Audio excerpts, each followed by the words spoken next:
Hello friends, ഇന്ന് നമുക്ക് ഓണസദ്യയിലെ പ്രധാന വിഭവമായ വെള്ള നാരങ്ങ കറിയാണ് കേട്ടോ ചെയ്യുന്നത്. ഇത് 2 നാരങ്ങ ഞാൻ എടുത്തിട്ടുണ്ട്. ഇത് പച്ചയാണ്.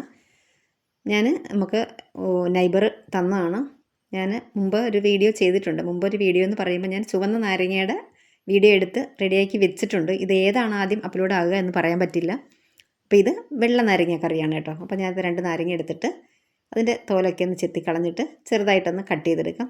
ഇത് കട്ട് ചെയ്യുന്നതൊക്കെ സാധാരണ നമ്മൾ ചുവന്ന നാരങ്ങ കറി വയ്ക്കുമ്പോൾ തന്നെയാണ് കേട്ടോ. ഇത് നന്നായിട്ടൊന്ന് കട്ട് ചെയ്തെടുക്കട്ടെ. അപ്പോൾ നാരങ്ങ ഒന്ന് മാർക്കറ്റിൽ വന്നു തുടങ്ങിയിട്ടുണ്ടായില്ല അങ്ങനെ. അപ്പോൾ നമ്മുടെ അടുത്ത് ഒരു അയൽവാസിയുടെ വീട്ടിലുണ്ടത്. അപ്പോൾ നാരങ്ങ ഉണ്ടോ എന്ന് ചോദിച്ചപ്പോഴത്തേക്ക് എനിക്കിത് കിട്ടി ഭയങ്കര ഒരു സഹായമായി കേട്ടോ. അല്ലെങ്കിൽ ആ തിരക്കിനാവും പിന്നെ നമുക്കിനി നാരങ്ങയൊക്കെ കിട്ടുക. അപ്പോൾ അത് ഞാൻ ഒരു കഷ്ണം ഒന്ന് കഴിച്ച് നോക്കുമായിരുന്നു. നല്ല പുളിയാണ് കേട്ടോ, ഒട്ടും കയ്പൊന്നുമില്ല. നല്ല പുളിയുള്ള നാരങ്ങ തന്നെയാണ്. നന്നായിട്ട് ശരിക്കും മൂത്തിട്ടില്ലെങ്കിൽ നമുക്ക് ഇത് കറി വയ്ക്കാനൊക്കെ പാകത്തിനായിട്ടുണ്ട്. ഇതിലേക്ക് ഒരല്പം ഉപ്പിട്ടിട്ട് ഞാനൊന്ന് മിക്സ് ചെയ്ത് വെക്കുന്നുണ്ട്. ഇനി ഇത് ഇത്രയും വെളുത്തുള്ളി വേണം നമുക്ക്. വെളുത്തുള്ളി കുറച്ചധികം തന്നെ വേണം. അതുപോലെ തന്നെ കാന്താരി മുളക്, ഇത് രണ്ടും ഇതിൻ്റെ ഹൈലൈറ്റ് ആണ് കേട്ടോ. നന്നായിട്ട് വെളുത്തുള്ളി അതുപോലെ തന്നെ കാന്താരി മുളകും. ഈ കാന്താരി മുളകിന് ഇങ്ങനെ പഴുത്തിട്ടൊക്കെ കാണുന്നുണ്ടെങ്കിലും ഒരുപാട് എരിവില്ല കേട്ടോ. ഭയങ്കര എരിവുള്ളൊരു സൈസല്ല ഇത്. നമ്മുടെ വീട്ടിലുണ്ടായതാണ്. ഞാനിതുപോലെ അച്ചാറിടാനൊക്കെ ആയിട്ടിട്ട് വെച്ചിട്ടുണ്ടായിരുന്നു കേട്ടോ. അതുപോലെ നല്ല ഫ്രഷ് ആയിട്ടുള്ള കറിവേപ്പില എടുത്ത് വെച്ചിട്ടുണ്ട്. ഇനി നമുക്ക് ഒരു ഇഡലി പാത്രത്തിലേക്ക് കുറച്ച് വെള്ളം വെച്ചിട്ട് നന്നായിട്ട് തിളച്ച് വരുമ്പം ഈ വെളുത്തുള്ളി നമുക്ക് ഇതിലേക്ക് ചേർത്ത് കൊടുക്കാം. ഇത് ഒരു 3 മിനിറ്റ് മാത്രമേ നമ്മളത് വേവിക്കാൻ പാടുള്ളൂ. അത് കഴിഞ്ഞാൽ പിന്നെ ഇത് പൊട്ടിപ്പോവും. അങ്ങനെ ഒരുപാട് പൊട്ടിപ്പോകാൻ പാടില്ല. എന്നാൽ ഒരു ഹാഫായിട്ട് വെന്ത് വരണം. ഫുള്ളായിട്ട് വേകാൻ പാടില്ല. പകുതി വേവിച്ചെടുക്കണം. ഇതിപ്പോൾ ഞാനൊന്ന് തുറന്നു നോക്കി. അപ്പോൾ ഇത് ആവശ്യത്തിന് വെന്ത് വന്നിട്ടുണ്ട്. ഒരു 3 മിനിറ്റ് മാത്രമേ വെച്ചിട്ടുള്ളൂ കേട്ടോ. ഇനി നമുക്ക് കാന്താരിമുളക് വെച്ച് കൊടുക്കാം. ഇനി ഈ വെളുത്തുള്ളി ഉണ്ടല്ലോ, അത് നമുക്ക് നല്ലതുപോലെ ആ വെള്ളം ഒന്ന് തുടച്ച് കളയണം. ഒരു കിച്ചൺ ടവൽ എന്തെങ്കിലും കൊണ്ടിട്ട് നന്നായിട്ട് തുടച്ചെടുക്കാം. അതുപോലെ തന്നെ നമുക്ക് കാന്താരിമുളകും ഇതാ ഇവിടെ വാടി വന്നിട്ടുണ്ട്. നമുക്കിതെടുത്തിട്ട് ഇതും ഇതുപോലെ തന്നെ വെള്ളം നന്നായിട്ട് ഒപ്പി കളയണം. ഇനി ഒരു കടായി വെച്ചിട്ട് ഇതിലേക്ക് സൺഫ്ലവർ ഓയിലാണ് ഞാൻ ചേർത്ത് കൊടുക്കുന്നത്. നമ്മുടെ ചുവന്ന നാരങ്ങാക്കറിക്ക് വെളിച്ചെണ്ണയാണ് ചേർത്തിട്ടുള്ളത്. ഇതിലേക്ക് കടുക് ചേർത്ത് കൊടുത്തു. ഇനി 1 ടീസ്പൂണാണ് കടുക്, 2 ടീസ്പൂൺ ഉലുവ ചേർത്ത് കൊടുക്കുന്നുണ്ട്. ഉലുവയുടെ ടേസ്റ്റും ഈ നാരങ്ങാക്കറി ഒരു വേറിട്ട രുചിയാണ് കേട്ടോ. ഇതിന് അടിപൊളി ടേസ്റ്റാണ്.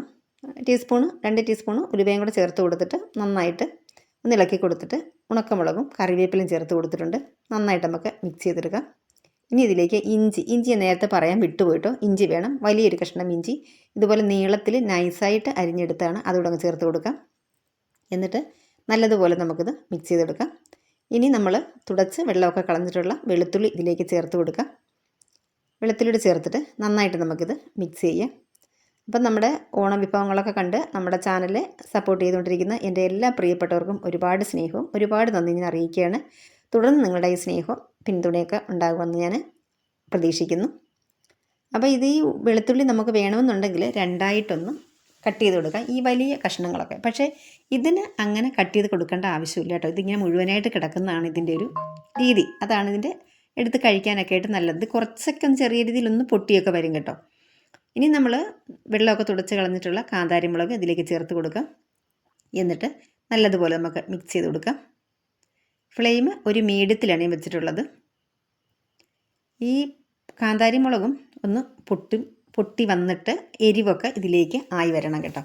അതാണ് ഇതിൻ്റെ ഒരു ആ എരിവ്. അങ്ങനെയാണ്. നമുക്ക് വേറെ മുളക് പൊടിയൊന്നും നമ്മളിത് ചേർക്കുന്നില്ല. നല്ലതായിട്ട് പൊട്ടി തുടങ്ങുമ്പോൾ ഞാൻ ആ അടപ്പെടുത്തിട്ട് ഇങ്ങനെ ഈ കടായിയുടെ അടപ്പെടുത്ത് ഇങ്ങനെ പിടിക്കുകയാണ്. കാരണം കണ്ണിലോട്ടൊക്കെ തെറിക്കും. നല്ലോണം പൊട്ടുന്നുണ്ട് കണ്ടോ. നല്ലതുപോലെ ഇത് പൊട്ടണം. പൊട്ടി വന്നാൽ നമുക്ക് ഈ ആ ഗ്രേവിക്കൊക്കെ ഒരു എരിവ് ഉണ്ടാവുള്ളൂ. ഞാൻ എന്തായാലും അടച്ച് വെക്കുകയാണ്. അല്ലെങ്കിൽ ചിലപ്പോൾ ചെറിയ അപകടങ്ങളൊക്കെ സംഭവിക്കാൻ ചാൻസ് ഉണ്ട്. മുഖത്തോട്ടൊക്കെ പൊട്ടിത്തെറിക്കും. അടച്ച് വെച്ചിട്ട് ഒരു 2 മിനിറ്റ് അടച്ച് വെക്കാം. നമുക്ക് കുറച്ച് സമയം കൂടി ഇരിക്കണം. 2 മിനിറ്റ് വെച്ചിട്ട് ഒന്നുകൂടി ഞാൻ ഇളക്കി കൊടുക്കുന്നുണ്ട്. ഇങ്ങനെ ചെയ്യുന്ന സമയത്ത് പുറകോട്ട് മാറി നിന്നിട്ട് അതുപോലെ ഈ അടപ്പ് കൊണ്ടൊന്നിട്ട് നമ്മുടെ ഈ പാത്രത്തിൻ്റെ ലിഡുണ്ടല്ലോ അതുകൊണ്ടൊന്ന് ഒതുക്കി പിടിക്കണം. അല്ലെങ്കിൽ നമ്മുടെ മുഖത്തും കയ്യിലും ഒക്കെ പൊട്ടിത്തെറിക്കാനുള്ള സാധ്യതയുണ്ട്. ഒന്ന് ഇളക്കി കൊടുത്തിട്ട് ഒന്ന് അടച്ച് വെച്ച് കൊടുത്തിട്ടുണ്ട് വീണ്ടും. അപ്പം ഇത് നന്നായിട്ടിവിടെ വഴന്ന് റെഡിയായി വന്നിട്ടുണ്ട്. ഒരുപാട് അങ്ങോട്ട് ബ്രൗൺ ആയി പോകാൻ പാടില്ല. ഒരു 1/4 ഭാഗം ബ്രൗൺ നിറമായാൽ മതി. വെള്ള ഷെയ്ഡൊന്ന് മാറി വന്നാൽ മതി. ഇതിപ്പോൾ റെഡി ആയിട്ടുണ്ട്. കുറച്ചുകൂടി ഒന്ന് ഇളക്കി കൊടുക്കുന്നുണ്ട്. കാന്താരി മുളകും പൊട്ടിയിട്ട് ആ ഒരു ഗ്രേവിയിലേക്ക് ഇതിൻ്റെ എരിവൊക്കെ നന്നായിട്ട് ആയിക്കോളും. അപ്പോൾ ഇവിടെ റെഡി ആയിട്ടുണ്ട് നമ്മുടെ വെളുത്തുള്ളിയും കാന്താരി മുളകും. ഇനി നമ്മൾ കട്ട് ചെയ്ത് വെച്ച നാരങ്ങ ചേർത്ത് കൊടുക്കാം.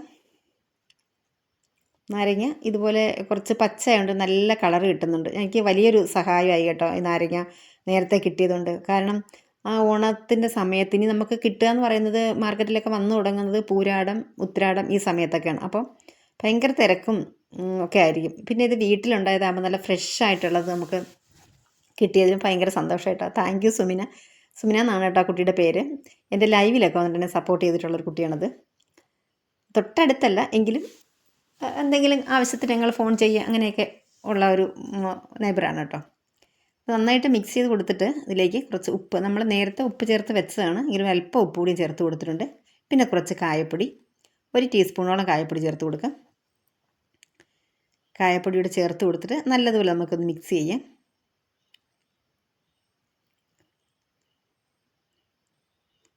ചെറിയ ഞാൻ നേരത്തെ പറഞ്ഞിട്ടുണ്ടായിരുന്നു, ചെറിയൊരു ഹോളാണ് ഞാൻ ആ കായപ്പൊടി ടിന്നിട്ട് കൊടുത്തിട്ടുള്ളത്. വലിയ ഹോള് ചെയ്ത് കൊടുത്തിട്ടുണ്ടെങ്കിൽ നമ്മൾ ഈ ആവി അടിക്കുന്ന സമയത്ത് ഇതിലേക്ക് ഇത് പെട്ടെന്ന് കട്ട കിട്ടുന്നുണ്ട്. എനിക്ക് പല ടിന്നും അങ്ങനെ ആയിട്ടുണ്ട് കേട്ടോ. അതുകൊണ്ട് ഞാൻ ചെറിയൊരു ഹോളാക്കിയിട്ട് അടച്ചങ്ങ് വയ്ക്കും കേട്ടോ.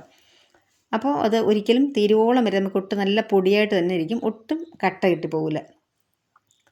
അപ്പോൾ അത് ഞാൻ തുറന്നിട്ട് ഒന്നുകൂടെ ഇളക്കി കൊടുക്കുന്നുണ്ട്. കായപ്പൊടിയൊക്കെ ചേർത്തിട്ട് നല്ലതുപോലെ മിക്സ് ചെയ്ത് കൊടുക്കുകയാണ്. ഇപ്പോൾ തന്നെ ഏകദേശം നമ്മുടെ ആ നാരങ്ങയൊക്കെ ഒന്ന് ചെറുതായിട്ടൊന്ന് സോഫ്റ്റായി വന്നിട്ടുണ്ട്. പെട്ടെന്ന് തന്നെ സോഫ്റ്റായിട്ട് വരുന്നുണ്ട് കേട്ടോ. ഇത് നമ്മൾ ചെറിയ പീസാക്കി ഇട്ട് കൊടുത്തിരിക്കുകയല്ലേ. നന്നായിട്ടൊന്ന് ഇളക്കി കൊടുത്തിട്ട് ഒന്ന് കൂട്ടി ഒതുക്കി വെച്ച് കൊടുത്തിട്ട് നമുക്ക് ഒന്നുകൂടി അടച്ച് വെച്ച് കൊടുക്കാം. ഇടയ്ക്കൊക്കെ ചെറിയ പീസുകൾ, ചില പീസുകളൊക്കെ ഒന്ന് വേകാനായിട്ട് ബാക്കിയുണ്ട്. നന്നായിട്ട് ഇത് ഒന്ന് വെന്തിട്ട് ഒന്ന് യോജിച്ച് വരട്ടെ. നമ്മൾ ഈ കാന്താരി മുളകിൻ്റെ എരിവും ഒക്കെ നല്ലതുപോലെ നാരങ്ങയിലൊക്കെ ഒന്ന് പിടിച്ചിട്ട് ഒരാഴ്ചയ്ക്ക് ശേഷം നമ്മളിത് എടുക്കണം കേട്ടോ. അപ്പോഴാണ് ഇതിൻ്റെ ടേസ്റ്റ്. ഇപ്പോൾ കണ്ടോ കുറച്ച് ഗ്രേവിയൊക്കെ ആയി വന്നിട്ടുണ്ട്. ഇനി ഇതിലേക്ക് നമുക്ക് 2 ടേബിൾ സ്പൂൺ വിനാഗിരി ചേർത്ത് കൊടുക്കാം. അപ്പോൾ ഈ നാരങ്ങയ്ക്ക് നല്ല പുളി ഉണ്ടെങ്കിൽ പോലും ഈ എരിവും ഒക്കെ ആയി വരുമ്പോഴത്തേക്ക് ഈ പുളി നമുക്ക് പോരാതെ വരും. അതുകൊണ്ടാണ് 2 ടേബിൾ സ്പൂൺ ഒഴിച്ചത്. നമുക്ക് കുറവുണ്ടെങ്കിൽ ഇനിയും ചേർത്ത് കൊടുക്കണം ലാസ്റ്റ് നോക്കിയിട്ട്. അല്പം ഉപ്പിൻ്റെ കുറവുണ്ടായിരുന്നു, അവിടെയും ചേർത്ത് കൊടുത്തിട്ടുണ്ട്. പുളി കുറവായിരുന്നു, കുറച്ച് വിനാഗിരിയുടെ ചേർത്ത് കൊടുക്കുന്നുണ്ട്. ഇനി ഈ എരിവൊക്കെ വന്ന് കഴിയുമ്പോഴത്തേന് കുറച്ചും കൂടെ പുളിയുടെ ആവശ്യം ഉണ്ടാകും. എരിവൊക്കെ ഇറങ്ങി വരുള്ളൂ. അപ്പോൾ അതുകൊണ്ട് ഞാൻ പറഞ്ഞില്ലേ, ഒരാഴ്ചയൊക്കെ കഴിയുമ്പോൾ നല്ല ടേസ്റ്റ് ആകുന്നത് കേട്ടോ. അപ്പോൾ അത് നല്ല കിടുക്കാച്ചി നമ്മുടെ നാരങ്ങ വെള്ളക്കറി ഇവിടെ റെഡി ആയിട്ടുണ്ട്. അപ്പം നമ്മുടെ ഇന്നത്തെ ഈ ഓണവിഭവം ഇവിടെ പൂർത്തിയായിരിക്കുകയാണ്. വീണ്ടും നമുക്ക് മറ്റൊരു ഓണവിഭവമായി വരാം. Thank you.